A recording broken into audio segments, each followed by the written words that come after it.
Hey everybody, Bandit here. My second show. Still not very organized. As you can see, I've got to do a few things. I've got to get some kind of a holder for the tablet because if I hit a bump really bad or I take off, it wants to flop back and you guys are seeing nothing but clouds. Also, a good friend of mine, Steve, who actually pushed me to do this show, told me that I should get and draw up an outline of each show so that I don't go off on a tangent like I tend to do.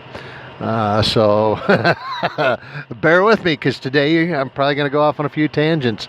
Over the weekend, I hope to have these technical issues worked out and offer you a better show come Monday. But for now, sit back and enjoy the ride. I just stopped at Come and Go in Iowa. That's K-U-M and Go, G-O.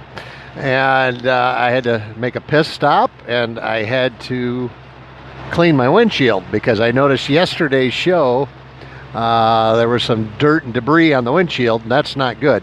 That's another reason I have to get a holder. I have to get up above the windshield wipers because during snow or rain, obviously, you guys are going to not be able to see anything but the snow or the rain being below the windshield wiper. Anyway, another technical issue I will work out, and that way you guys can hopefully see what it's like to be a big truck going on the road in some of this crappy weather we have in the Midwest. And speaking of crappy weather in the Midwest, we are supposed to have snow coming in about midnight tonight, which I think around this corridor, 3 to 6 inches. South is actually supposed to get more. North, where I live, not very much. But anyway, here in Iowa, they're pre-treating the roads with brine, with salt water, saline. For those of you who aren't from the Midwest and those of you who aren't anywhere they're doing this, I think they figured out that if they salt the roads beforehand, that people driving on it tends to break it down, spread it out, and it's of no use. So they figured out brine, salt water, spreads evenly across the road, and as soon as the water dries up, you've got a fine sheet of salt all the way across the road so that once the snow starts, it will not freeze to the road. If the plows get out here right away, they can clear the roads. Now, the downside to this is salt destroys vehicles. Salt makes steel rust. Big trucks, cars, it doesn't matter. Anywhere there's an open area on the steel where there's no paint or no undercoating, salt gets in there and starts to rust it. Well, now picture you're going down the road right after they spread this salt water, and that is getting everywhere. Up inside your car, up inside the frame, up inside parts, brake parts, and yeah, it's not good. I mean, I appreciate the fact that they're out here trying to make our lives better as far as the roads go, but you know what? If it gets too crappy, I stay home or I park my truck. And I wish everybody had the same idea because it would make things a lot safer. But like I was talking yesterday, common sense has gone out the window.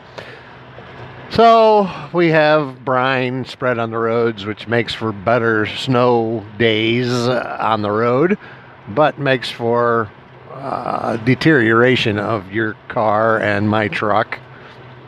And not to mention the roads themselves. Anytime you put salt on the concrete and on steel bridges and such, yeah, it's eating away at it. The states that don't use salt have a lot better roads and a lot better cars. So anyway, going back to and this is where I need that outline. Going back to stopping at the Come and Go for a pit stop to clean the windshield and to grab a breakfast sandwich. I highly recommend the sausage, egg, and cheese on a pretzel roll. I don't know where you ought to find them anywhere else, but the Come and Go here in Iowa, they offer them, and the pretzel roll is outstanding. A little bit of mayo, a little bit of black pepper. They really fill you up, and they're really good. And no, I'm not getting paid sponsorship from Come and Go or whatever. I just like to let people know where good things are. I realize it's all an opinion, and my opinion is they're good. You might not like them. You might not like pretzel rolls, but if you do, stop by and grab one because they're really good. Okay, so today I wanted to talk to you all about some of the rules of the road and why big trucks do what they do. I know if you have never been in a big truck, if you don't have any family or friends that drive big trucks, if you're isolated from the big truck industry, it can be very upsetting, very obnoxious what it seems like big trucks do out here. Now, I will tell you, just like anywhere else, there are asshole big truck drivers. It's just a fact of life. Just like there's asshole four-wheeler drivers and there's asshole McDonald's workers and there's... Anyway, they're out here. And they're going to do what they do no matter what. And it's going to affect you more because it's in a big truck. So there's two reasons for a big truck to pull out in front of you. One is he's an asshole. And the other is there's certain places that the traffic is so constant that if the big truck didn't pull out in front of you, he is never going to get out of that driveway, or he's never going to get around another truck to pass. At some point in time, you've got to jump out. Now, I personally, and I'm not trying to pat my own back or anything like that, I personally try to generally be courteous. I will not jump out in front of somebody. Here's the problem about jumping out in front of people in a big truck. If you're empty, you can get going up to speed pretty fast. If you're loaded, it takes a while. So if you jump out in front of somebody, you're going to slow them down. There's just no two ways about it. Now, I will sit in a driveway for, a few minutes waiting for a clear shot, waiting for at least a mile or so of clear road before I jump out. It doesn't always happen, and I apologize. It's just a fact of life. We have to get out of that driveway at some point in time. Now, the same goes for trucks. There goes one of them salt tankers. The DOT orange truck just went by going the other way, pulling 2 tanks full of salt water. I'm in Iowa City right now. Passing a truck, okay, on the interstate. So here's the deal. Some of these trucks out here are governed to certain speeds. There's a few reasons for this. One, the company, safety-wise, feels that if a truck can't go over 65 mile an hour, there's a less chance of horrific accidents. The jury's out for me on that one. I don't think it matters if I'm doing 65 or 75. If an accident's going to happen, it's going to happen, and that 10 miles an hour isn't going to make a difference. But anyway, the other reason is fuel mileage. A lot of these trucks are geared so that the lower RPMs obviously give you better fuel mileage. Now, in a car, if you can afford an SUV, you can afford the gas to put in it. You're not really worried about the fuel mileage. In a big truck, however, We put in 100 to 150,000 miles a year. The average car driver drives about 20,000 miles a year. So we are 5 to 7 times more miles a year driven in a big truck. Now, when you're talking that the average big truck gets about anywhere from, nowadays, 6 to 8 miles an hour, miles per gallon, sorry about that. If you can get a half a mile a gallon better fuel mileage on 120,000 miles that year, you're going to have quite a bit of savings in money. And if you've got a fleet of 500 trucks, that's huge money. So they're either slowing the trucks down because of safety, they are slowing the trucks down because of fuel economy. Some insurance companies offer they offer rebates on lower speeds. So there's that. And one more situation. Canada has a nationwide speed limit for big trucks of 65 miles an hour. Actually, it's kilometers per hour up there. I don't know what the equivalent is.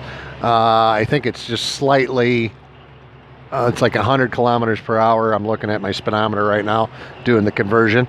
Anyway, you cannot get into the country of Canada if you cannot prove that your truck is throttled down to 65 mile an hour or less. They will not let you in. So the Canadian trucks that come down here, they're stuck at 65 miles an hour. The company I drive for happens to go up into Canada, and you never know what truck you're going to be in from week to week. So all of our trucks are throttled down to 65 miles an hour. All right. So you now know the reasons why certain trucks go slower than other trucks out here. Because owner-operators aren't going to throttle their trucks down. They're going to go as fast as they want. And certain companies don't care about the insurance savings. They don't care about the fuel savings. They want to get the freight there as fast as they can. So you have a dichotomy of different speeds up here from, 65 miles an hour up to 85 miles an hour. But the problem is not those differences in speeds. The problem is my truck is set at 65.1 miles an hour, and I'm coming up behind a truck that's at 64.8 miles an hour. Believe it or not, a lot of things come into play with that. The wear on the tires, the different size of tires will change your miles per hour. That's a whole program I'll get into some other day. I was a mechanic in the Marine Corps, by the way. I was a 3522, 4th echelon mechanic, total rebuild. Anything the Marine Corps drove, I could rebuild anything, any component on it. Engines, transmissions, rear ends, starters, whatever. So I do know a little bit about mechanicking, and I can get into that on future shows. But anyway, for the most part,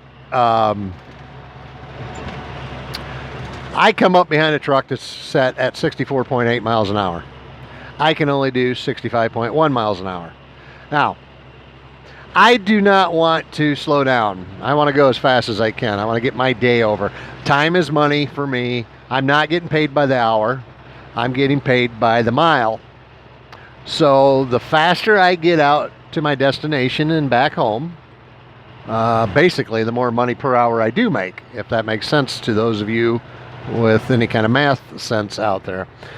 So I'm not going to come up behind the 64.8 mile an hour truck and slow down to his speed, because somewhere up the line he's going to come up to a 64.6 mile an hour truck then slow down, and then we'd all. By the time I got to my destination, I'd be doing 61 miles an hour. That's crazy, just crazy.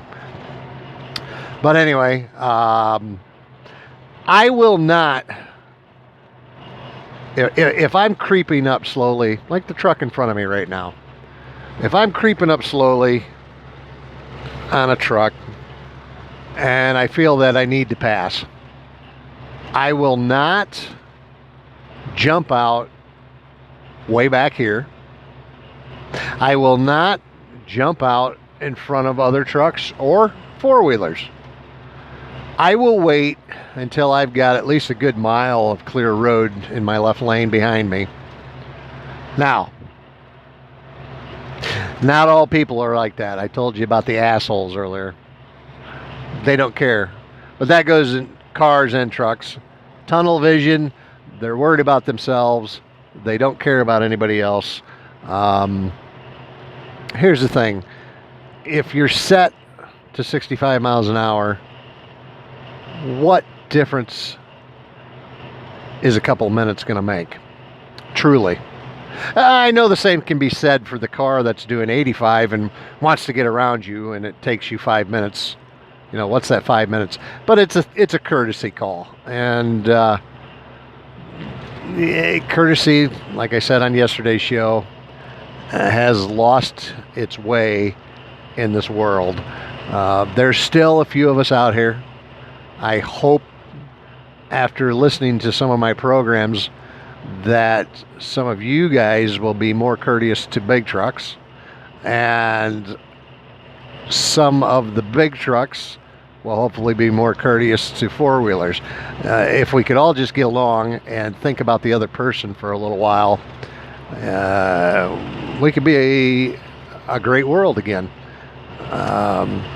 Not that we're not a great world. We're a good world.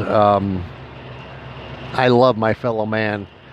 If you don't watch the news, things are pretty good. Love your neighbor. That's all I got to say about that. Anyway, this is where the outline should come in, because I've already kind of forgot where I started this conversation. So we'll make the show short again today, and until I work out the bugs, until I get outlines and everything else.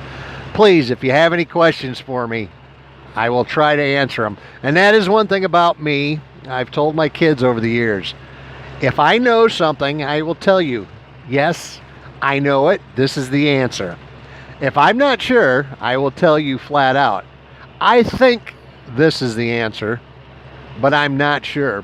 You might have to do some more checking. So I'm just letting you know. I try to be as honest as I can, and I will try and help you as much as I can with any questions about the big truck industry. I don't know it all, but I have been out here for 25 years. I've been around it for all 50 of my years of life. We'll get into that on a future program too. But anyway, everybody have a great day. I love you all. God bless, and safe driving.